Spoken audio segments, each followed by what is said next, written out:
என் அன்புக்குரிய சகோதர சகோதரிகளே, ஆண்டவராகிய இயேசு கிறிஸ்துவின் நாமத்தினாலே உங்களை சந்திப்பதிலே மிகுந்த மகிழ்ச்சி அடைகிறேன். பிரியமானவர்களே, இன்றைய நாளிலே நாம் தேவனுடைய வார்த்தையை தியானிப்போம்.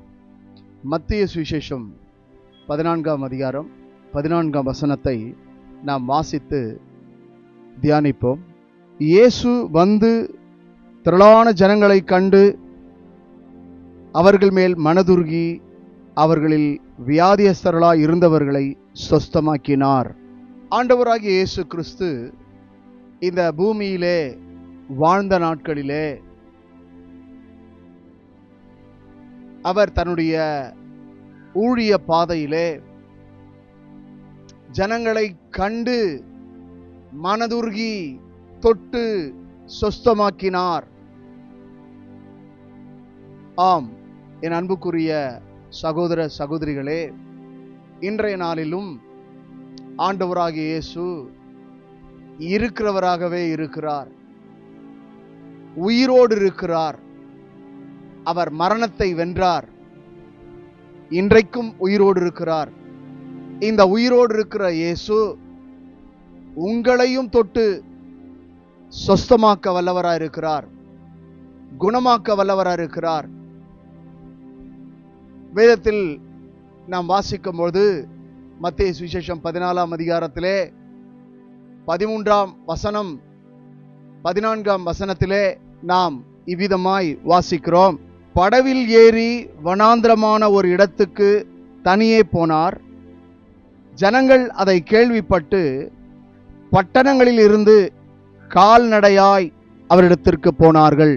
ஆண்டவராகிய இயேசு கிறிஸ்துவை ஜனங்கள் தேடி போனார்கள். அவரை தேடி போனவர்களை இயேசு கைவிடவில்லை.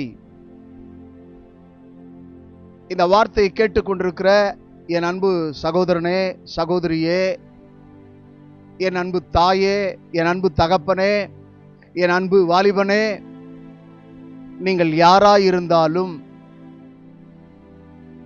எப்பேற்பட்ட வியாதியஸ்தர்களாய் இருந்தாலும்,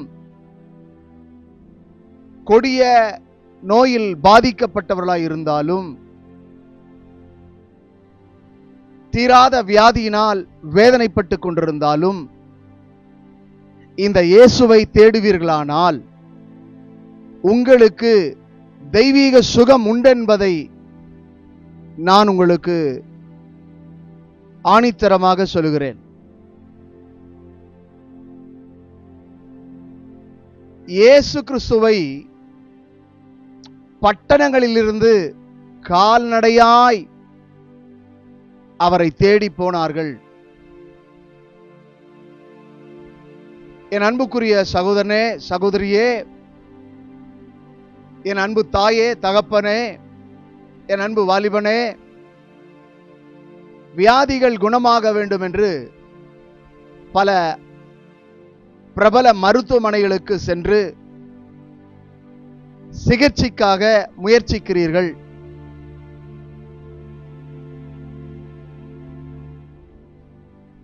பிரபல மருத்துவர்கள் சிகிச்சை அளிக்கிறார்கள், ஆனால் ஜனங்கள் குணமடையவில்லை, ஜனங்கள் சுகம் பெறவில்லை, ஜனங்கள் ஆரோக்கியம் பெறவில்லை, ஜனங்களுக்கு சௌக்கியம் கிடைக்கவில்லை. இந்த வார்த்தையை கேட்டுக்கொண்டிருக்கிற கர்த்தருடைய பிள்ளையே, நீங்கள் எத்தனை ஆயிரம், லட்சம், கோடி ரூபாய் செலவு செய்தாலும் தெய்வீக சுகம் கிடைக்காது, நிரந்தர சுகம் கிடைக்காது, நிரந்தர ஆரோக்கியம் கிடைக்காது. மனிதர்களை தேடி போனால் தெய்வீக சுகம் கிடைக்காது, மருத்துவர்களை தேடி போனால் தெய்வீக சுகம் கிடைக்காது. ஆனால் மனிதனை படைத்தவரை, பராபரனை, பரம்பொருளை, பரிகாரியான தேவனை எந்த ஒரு மனிதன் தேடி வருகிறானோ அவன் சுகம் பெறுகிறான், ஆரோக்கியம் பெறுகிறான், பரிபூர்ண சுகம் பெறுகிறான், பரிபூர்ண ஆரோக்கியம் பெறுகிறான். ஏனென்றால் தேடி வருகிறவர்களை அவர் மனதுருகி தொட்டு சுகமாக்குகிறார். மனதுருகுகிறார். மனிதனை படைத்தவர் மனதுருகுகிறார். மனிதனுடைய வேதனையை கண்டு மனதுருகுகிறார். மனிதனுடைய வேதனையை கண்டு இரக்கம் பாராட்டுகிறார், தயை செய்கிறார், கரம் நீட்டி தொட்டு சுகமாக்குகிறார். அவரை தேடி வந்தவர்கள் வெறுமையாக போகவில்லை. இன்றைக்கு அநேக மருத்துவமனைக்கு சென்று சுகம் பெற்று வீடு திரும்பவில்லை. அநேகர் மருத்துவமனையில் தான் இருக்கிறார்கள். அநேகர் மரித்துக் கொண்டுதான் இருக்கிறார்கள். எத்தனை மருத்துவரை பார்த்தாலும், எத்தனை மருந்து மாத்திரைகளை சாப்பிட்டாலும் சுகம் கிடைக்கவில்லை, ஆரோக்கியம் கிடைக்கவில்லை. தொடர்ந்து மருத்துவரையும் மருந்துகளையும் மாத்திரைகளையும் ஜனங்கள் தின்று கொண்டுதான் இருக்கிறார்கள். ஒரு பலனும் இல்லை, ஒரு பயனும் இல்லை. நிரந்தர விடுதலை இல்லை, நிரந்தர சுகம் இல்லை, நிரந்தர ஆரோக்கியம் இல்லை. ஆனால் ஆண்டவராகிய இயேசுவை தேடி வருகிறவர்களை இயேசு கண்டு மனதுருகி தொட்டு சுகமாக்கினார். என் அன்புக்குரியவர்களே, சற்று சிந்தித்து பாருங்கள். உங்கள் வாழ்க்கையில் உங்களுக்கு தெய்வீக சுகம் வேண்டுமா? தெய்வீக ஆரோக்கியம் வேண்டுமா? தெய்வீக விடுதலை வேண்டுமா? அதை மனுஷன் கொடுக்க முடியாது, இறைவன் தர முடியும். பரிகாரியான கடவுள் தர முடியும். பரம வைத்தியரான கடவுள் தர முடியும்.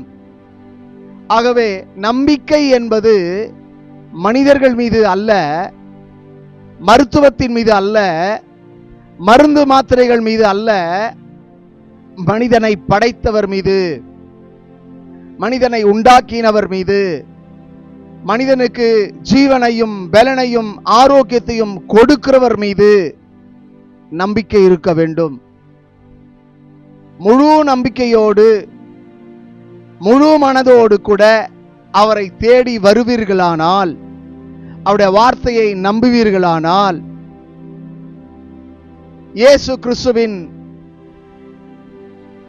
வார்த்தை சுகத்தை கொடுக்கும், இயேசு கிறிஸ்துவின் ரத்தம் சுகத்தை கொடுக்கும், இயேசு என்ற நாமத்தினாலே சுகம் கிடைக்கும்.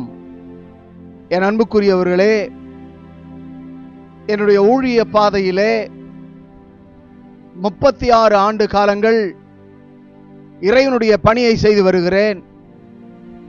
நான் கண்ட மனிதர்கள் பல கொடிய நோயுடைய மனிதர்கள், வியாதியுடைய மனிதர்கள், தீராத வியாதி தீராத நோயின் அவதியிலே இருக்கிறவர்களை நான் கண்டு அவர்களுக்காக ஜெபித்திருக்கிறேன்.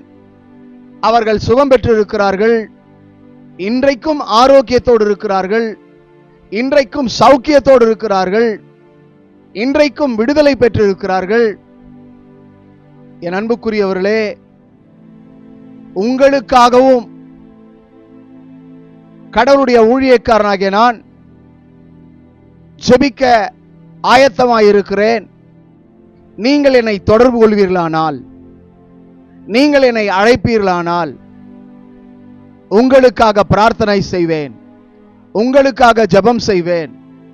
அப்படி ஜெபிக்கும் பொழுது உங்கள் சரீரத்திலே, உங்கள் ஆவியிலே, உங்கள் ஆத்துமாவிலே ஆண்டவராகிய இயேசு சுகத்தையும் ஆரோக்கியத்தையும் சௌக்கியத்தையும் கொடுக்க வல்லவராயிருக்கிறார்.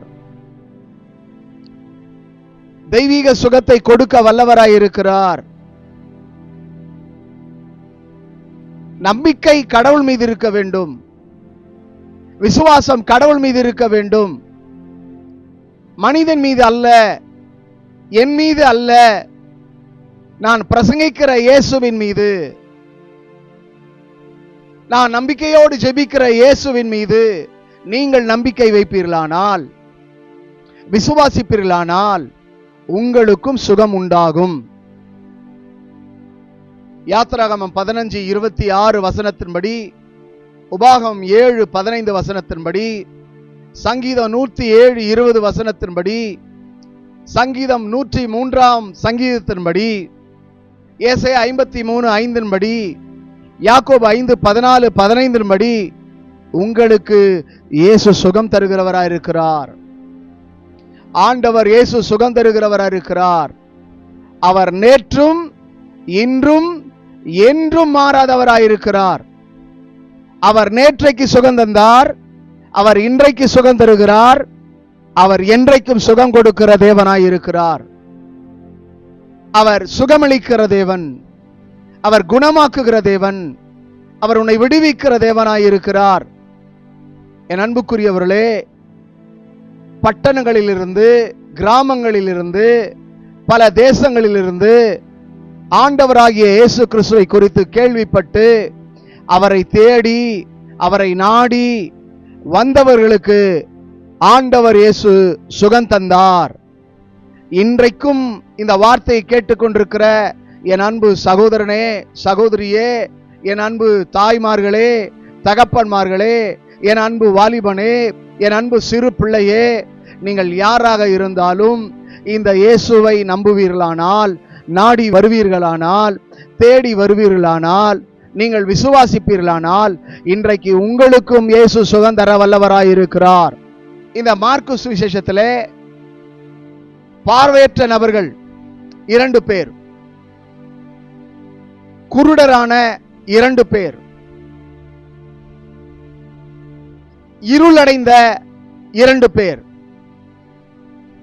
ஆண்டவர் இயேசுவை தேடி வந்தார்கள். பார்வையற்ற சகோதரர்கள். என் அன்புக்குரியவர்களே, கண்ணானது சரீரத்தின் விளக்காயிருக்கிறது. அந்த கண் குருடாய் இருக்கிற, அந்த கண்களிலே பார்வை இழந்திருக்கிற இந்த 2 பேரும் தங்களுக்கு பார்வை வேண்டும் என்று, வெளிச்சம் வேண்டும் என்று, சந்தோஷம் வேண்டும் என்று, இந்த உலகத்தை காண வேண்டும் என்று ஆசையாக, ஆவலாக, வாஞ்சையாக ஆண்டவராகிய இயேசுவை தேடி வந்தார்கள். தேடி வந்த அவர்களை இயேசு கண்டு மனதுருகி தொட்டு அவர்களுக்கு பார்வை கொடுத்தார். பார்வையற்றவர்களை இந்த சமுதாயம் தள்ளிவிடும் அல்லது ஒதுக்கிவிடும். ஆனால் பார்வையற்றவர்களையும் படைத்தவர் பராபரன் எம்பெருமான் இயேசுபிரான் அந்த பார்வையற்றவர்களை அசட்டை பண்ணாமல், அலட்சியம் செய்யாமல், அற்பமாய் எண்ணாமல் அவர்களை அழைத்து அவர்கள் மீது அன்பு கூர்ந்து அவர்களை தொட்டு அவர் சுகமாக்கினார். அவர்கள் வாழ்க்கையில இருந்த இருள் அவர்களை விட்டு விலகி போனது. அவர்கள் வாழ்க்கை வெளிச்சமாய் மாறினது. அவர்கள் கண்களிலே பார்வை கிடைத்தது. அவர்கள் சந்தோஷம் அடைந்தார்கள். என் அன்புக்குரியவர்களே, இந்த வார்த்தையை கேட்டுக்கொண்டிருக்கிற அன்பு சகோதரனே, சகோதரியே, ஒருவேளை உங்கள் வாழ்க்கை இருளாய் இருக்கலாம். உங்கள் இருளான வாழ்க்கையை வெளிச்சமாக்குற ஒரு கடவுள், ஒரு இறைவன், ஒளியான கடவுள், மெய்யான ஒளியாகிய இயேசு உங்களுக்கும் ஒரு ஒளிமயமான எதிர்காலத்தை கொடுக்க வல்லவராயிருக்கிறார். சந்தோஷமான வாழ்க்கையை கொடுக்க வல்லவராயிருக்கிறார். மகிழ்ச்சியான வாழ்க்கையை கொடுக்க வல்லவராயிருக்கிறார். இந்த பார்வையற்றவர்கள் மிகுந்த வியாகுலத்தோடு, துக்கத்தோடு கூட இயேசுவை தேடி வந்தார்கள். தேடி வந்தவர்களை இயேசு சுகமாக்கினார். அவர்கள் துக்கம் நீங்கினது, அவர்கள் துயரம் நீங்கியது, அவர்களுடைய வேதனை நீங்கியது. அவர்கள் சந்தோஷம் அடைந்தார்கள், மகிழ்ச்சி அடைந்தார்கள், சமாதானம் அடைந்தார்கள். இதை கேட்டுக்கொண்டிருக்கிற என் அன்பு சகோதர சகோதரிகளே, உங்கள் வாழ்க்கையில் சமாதானம் இல்லையா? சந்தோஷம் இல்லையா? நிம்மதி இல்லையா? உங்கள் வாழ்க்கை வெளிச்சம் அடைய வேண்டுமா? உங்கள் வாழ்க்கை பிரகாசிக்க வேண்டுமா? உங்கள் வாழ்க்கையிலே நீங்கள் நிம்மதியும் அமைதியும் பெற வேண்டுமா? இத பார்வையற்றவர்கள் அவரை தேடி வந்தார்கள். தேடி வந்த அவர்களுக்கு இயேசு பார்வை தந்ததும் அல்லாமல் அவர்களுக்கு சந்தோஷத்தையும் சமாதானத்தையும் தந்தார். இதை கேட்டுக்கொண்டிருக்கிற என் அன்பு சகோதர சகோதரிகளே, உங்களுக்கும் ஆண்டவராகிய இயேசு வெளிச்சத்தை தருவார், ஒளிமயமான வாழ்க்கையை தருவார், சந்தோஷமான வாழ்க்கையை தருவார், சமாதானமான வாழ்க்கையை தருவார். என் அன்புக்குரியவர்களே, தேடி வந்த பார்வையற்றவர்கள் பார்வை பெற்றார்கள், சுகம் பெற்றார்கள், விடுதலை பெற்றார்கள். நீங்களும் இந்த ஆண்டவராகிய இயேசுவை தேடி வருவீர்களானால் உங்களுக்கும் சுகம் உண்டாகும், உங்களுக்கும் ஆரோக்கியம் உண்டாகும், உங்களையும் இயேசு தொட்டு ஆசீர்வதிப்பார். உங்கள் வாழ்க்கை மங்களமாக, சுபிட்சமாக, ஆசீர்வாதமாக மாறும் என்று உங்களுக்கு சொல்லுகிறேன். என் அன்புக்குரியவர்களே, சற்று சிந்தித்து பாருங்கள். மார்க்கு சுவிசேஷம் 1 அதிகாரம் 41 வசனத்திலே இயேசு மனதுருகி கையை நீட்டி தொட்டு, எனக்கு சித்தம் உண்டு, சுத்தமாகு என்றார். என் அன்புக்குரியவர்களே, இங்கே தொழுநோயாளிகளை குறித்து வாசிக்கிறோம், குஷ்டரோகிகளை குறித்து வாசிக்கிறோம். இந்த குஷ்டரோகிகள் ஆண்டவரை தேடி வந்தார்கள். ஊருக்கு வெளியே வாழ்கிறவர்கள், ஊருக்குள்ளே வரக்கூடாது, ஊர் அவர்களை தள்ளி வைத்திருக்கிறது, உறவுகள் அவர்களை தள்ளி வைத்திருக்கிறது, மருத்துவம் அவர்களை கைவிட்டு விட்டது. அவருடைய வாழ்க்கையில விரக்தியோடு கூட, தோல்வி மனப்பான்மையோடு கூட, மிகுந்த வியாகுலத்தோடு, வேதனையோடு, சஞ்சலத்தோடு, இந்த உலகத்தில் இப்படி ஒரு வாழ்க்கை நமக்கு தேவையா என்று சலித்துக் கொண்டிருந்தவருடைய வாழ்க்கையிலே, விரக்தியானவருடைய வாழ்க்கையிலே ஆண்டவராகிய இயேசு கிறிஸ்துவை குறித்து கேள்விப்பட்டு அவரை தேடி வந்தார்கள். தேடி வந்தவர்களை ஆண்டவராகிய இயேசு மனதுருகி தொட்டு சுகமாக்கினார். மனதுருகி தொட்டு சுகமாக்கினார். குஷ்டரோகிகளை, தொழுநோயாளிகளை எந்த ஒரு மனிதனும் தொட முடியாது.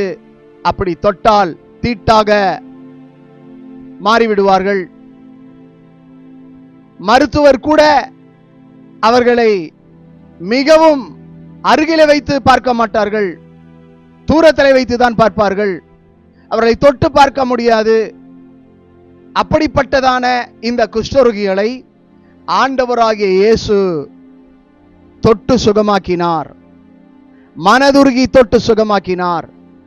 என் அன்புக்குரிய சகோதரனே, சகோதரியே, அன்பு தம்பி தங்கச்சி, வாலிப தம்பி தங்கச்சி, என் அன்பு தாய்மாரே, தகப்பன்மாரே, நீங்கள் எப்படிப்பட்ட வியாதியா இருக்கலாம், கொடிய நோய் உங்களுக்குள்ள இருக்கலாம், ஒருவேளை கேன்சர் வியாதியாய் புற்றுநோயாக கூட இருக்கலாம், அல்லது தொழுநோயாக இருக்கலாம், அல்லது காச நோயாக இருக்கலாம், ஆஸ்மா நோயாக இருக்கலாம், அல்லது சர்க்கரை நோயாக இருக்கலாம், ஒருவேளை மருத்துவரால் குணமாக்க கூடாத ஒரு நோயாக இருக்கலாம். ஆனால் ஆண்டவராகிய இயேசுவை தேடி வருவீர்களானால் உங்களையும் தொட்டு இயேசு சுகமாக்குவார், உங்களையும் தொட்டு இயேசு சொஸ்தமாக்குவார், உங்களையும் தொட்டு இயேசு குணமாக்குவார். இந்த குஷ்டரோகிகள் அவரை தேடி வந்தார்கள், அவரை நம்பி வந்தார்கள். தேடி வந்தவர்களை, நம்பி வந்தவர்களை இயேசு புறம்பே தள்ளவில்லை. வேதம் சொல்லுகிறது, என்னிடத்தில் வருகிறவர்களை நான் புறம்பே தள்ளுவதில்லை. வருத்தப்பட்டு பார சுமக்கிறவர்களை நீங்கள் எல்லோரும் என்னிடத்தில் வாருங்கள், நான் உங்களுக்கு இளைப்பாறுதல் தருவேன் என்று சொன்ன இயேசு இந்த குஷ்டரோகிகள், தொழுநோயாளிகள், மனிதர்களால் விரட்டப்பட்டவர்கள், மருத்துவத்தால் கைவிடப்பட்டவர்கள், வாழ்க்கையில் விரக்தி அடைந்தவர்கள், வாழ்க்கையிலே தோல்வி மனப்பான்மை உடையவர்கள், வாழ்க்கையை வேண்டாம் என்று வெறுத்து வாழ்ந்து கொண்டிருக்கிறதான அவர்களுக்கு இயேசு வாழ்வளித்தார். இயேசு அவர்களை தொட்டு சுகமாக்கினார். இயேசு அவர்களை தொட்டு குணமாக்கினார். இந்த வார்த்தை கேட்டுக்கொண்டிருக்கிற என் அன்பு சகோதரனே, சகோதரியே, என் அன்பு வாலிபனே, என் அன்பு தேவனுடைய பிள்ளையே, உங்கள் சரீரத்தில் என்ன நோயாக இருந்தாலும், எந்த வியாதியாக இருந்தாலும் ஆண்டவராகிய இயேசு தொட்டு சுகமாக்குவார். உன்னை அவர் புறம்பே தள்ள மாட்டார். உன்னை அவர் அற்பமாக எண்ண மாட்டார். அவர் உன்னை அசட்டை பண்ண மாட்டார். அவர் உன்னை அலட்சியம் பண்ண மாட்டார். இந்த வார்த்தை கேட்டுக்கொண்டிருக்கிற கர்த்தருடைய பிள்ளையே, நீங்கள் கர்த்தருடைய வார்த்தையை அசட்டை பண்ணுவீர்களானால் சுகம் பெற முடியாது. நீங்கள் கர்த்தருடைய வார்த்தையை ஒருவேளை அற்பமாய் எண்ணுவீர்களானால், அலட்சியம் பண்ணுவீர்களானால் சுகம் பெற முடியாது. நீங்கள் சுகம் பெற வேண்டுமானால் இந்த வார்த்தையை நீங்கள் விசுவாசிக்க வேண்டும், நம்ப வேண்டும். இந்த இயேசுவை உங்கள் உள்ளத்திலே ஏற்றுக்கொள்ள வேண்டும். அப்படி ஏற்றுக்கொள்வீர்களானால் உங்களை இயேசு தொட்டு சுகமாக்குவார். உங்களை இயேசு தொட்டு குணமாக்குவார்.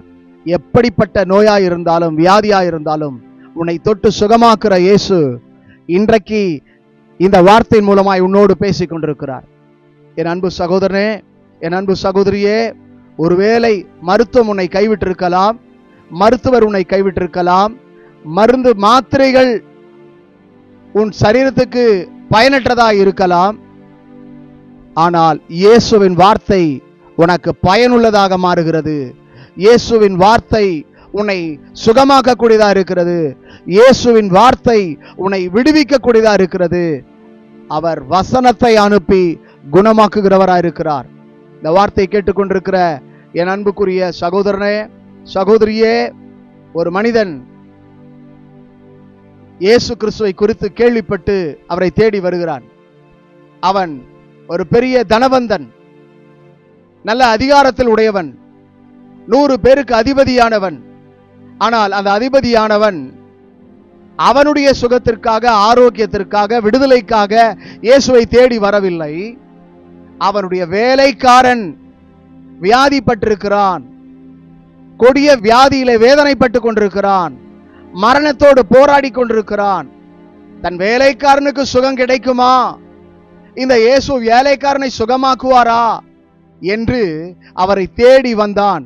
அவரை தேடி வந்த அவனுக்கு அவர் சொன்னார், நீ போ, உன் வேலைக்காரன் சொஸ்தமாவான், சுகம் பெறுவான் என்று சொல்லி அனுப்பினார். அவனும், ஆண்டவரே, நீர் என் வீட்டிற்கு வருவதற்கு பாத்திரன் அல்ல, நீர் ஒரு வார்த்தை சொல்லும், என் வேலைக்காரன் பிழைப்பான் என்று நம்பிக்கையோடு கேட்டுக்கொண்டான். இந்த வார்த்தையை கேட்டுக்கொண்டிருக்கிற கர்த்தருடைய பிள்ளையே, நீங்களும் நம்பிக்கையோடு இந்த வார்த்தையை கேட்பீர்களானால் உங்கள் சரீரத்திலே சுகத்தை இயேசு தருவார். உங்கள் ஆத்மாவுக்கு சுகத்தை தருவார். உங்கள் உடலிலே காணப்படுற உச்சந்தலை முதல் உள்ளங்கால் வரையிலும் இருக்கிற நோய்களை இயேசு குணமாக்குவார். அவருடைய தழும்புகளால் நீ குணமாவாய், சுகம் பெறுவாய், விடுதலை பெறுவாய், ஆரோக்கியம் பெறுவாய். இந்த வார்த்தை கேட்டுக்கொண்டிருக்கிற என் அன்பு சகோதரனே, என் அன்பு சகோதரியே, என் அன்பு வாலிபனே, என் அன்பு வாலிப தம்பி, இன்றைக்கும் ஜனங்கள் மருத்துவமனையிலே கூட்டம் கூட்டமாய் சென்று கொண்டிருக்கிறார்கள். மருத்துவமனையிலே அநேக ஆயிரக்கணக்கான மக்கள், லட்சக்கணக்கான மக்கள் சிகிச்சைக்காக அனுமதிக்கப்பட்டிருக்கிறார்கள். ஆனால் இன்னும் சுகம் பெறவில்லை, ஆரோக்கியம் பெறவில்லை. மருந்து தினந்தோறும் தின்று கொண்டிருக்கிறார்கள். ஒவ்வொரு மருத்துவரும் அவரை அணுகி தினந்தோறும் விசாரித்துக் கொண்டிருக்கிறார்கள். ஆனால் இன்னும் சுகம் பெறவில்லை, ஆரோக்கியம் பெறவில்லை, சௌக்கியம் பெறவில்லை. வேதனையோடு படுக்கையிலே மருத்துவமனையில் அநேகர் இருக்கிறார்கள். வீடுகளிலே அநேகர் படுக்கையிலே இருக்கிறார்கள். வேதம் சொல்லுகிறது, படுக்கையிலே வியாதியாய் இருக்கிற அவனை கர்த்தர் எழுப்புவார், கர்த்தர் அவனை சுகமாக்குவார். இந்த நாளிலே ஒருவேளை நீங்கள் படுக்கையிலே இருப்பீர்களானால், ஒருவேளை அமர்ந்து கொண்டிருப்பீர்களானால், ஒருவேளை நின்று கொண்டிருப்பீர்களானால், நீங்கள் எந்த நிலையிலே இருப்பீர்களானாலும் உங்களையும் இயேசு தொட்டு சுகமாக்குவார், உங்களையும் இயேசு குணமாக்குவார், உங்களையும் இயேசு விடுவிப்பார். இந்த இயேசுவை நம்புவீர்களா? இந்த இயேசுவை தேடி வருவீர்களா? இந்த இயேசுவின் வார்த்தைக்கு செவி கொடுப்பீர்களா? இந்த இயேசுவின் வார்த்தையை விசுவாசிப்பீர்களா? இந்த இயேசுவை நீங்கள் தேடி வருவீர்களானால், இந்த இயேசுவை நீங்கள் நம்புவீர்களானால் உங்களுக்கு சுகம் உண்டு, ஆரோக்கியம் உண்டு, விடுதலை உண்டு.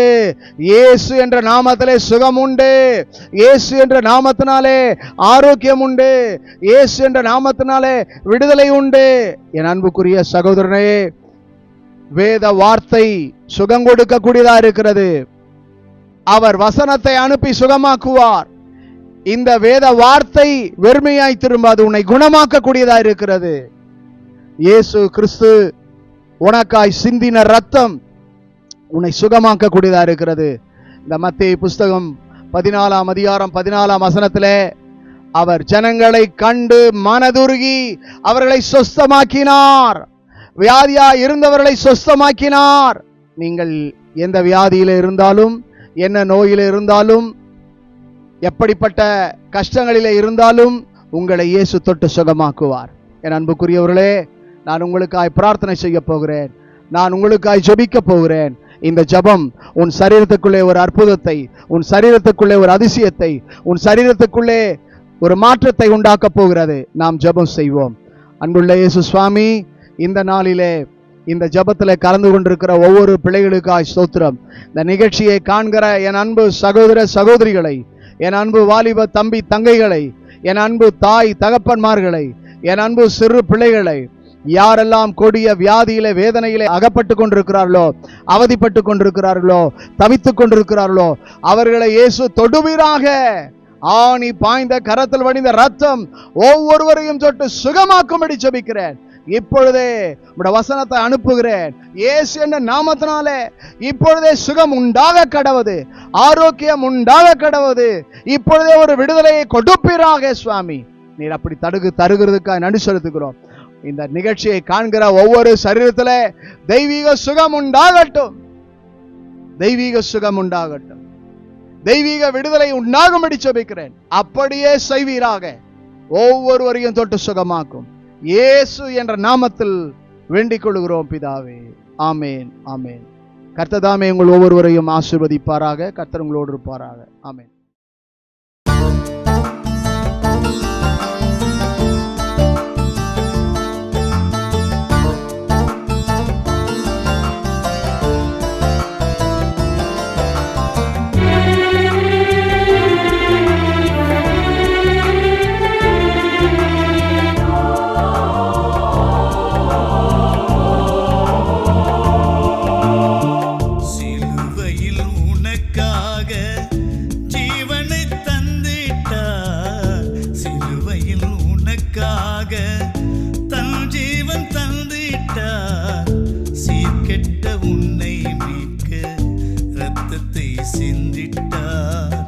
சீர்கெட்ட உன்னை மீட்க இரத்தத்தை சிந்திட்டார் என்று நீயும் உணர்ந்திடு, என்று நீயும் புரிந்திடு, என்று நீயும் உணர்ந்திடு, என்று நீயும் புரிந்திடு. மனிதா உணர்ந்திடு நீ, மனிதா உணர்ந்திடு நீ.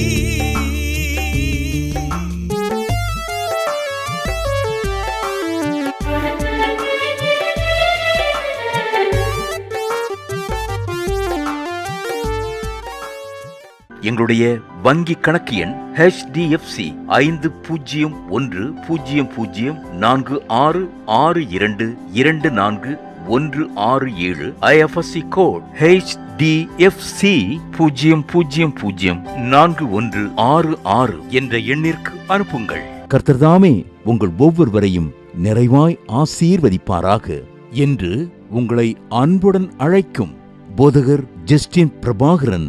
மேலும் உங்கள் ஜெப உதவிக்கும் ஆலோசனைகளுக்கும் தொடர்பு கொள்ள வேண்டிய செல்போன் எண்கள் 7393451314 மற்றும் 9840727485. மிக்க நன்றி.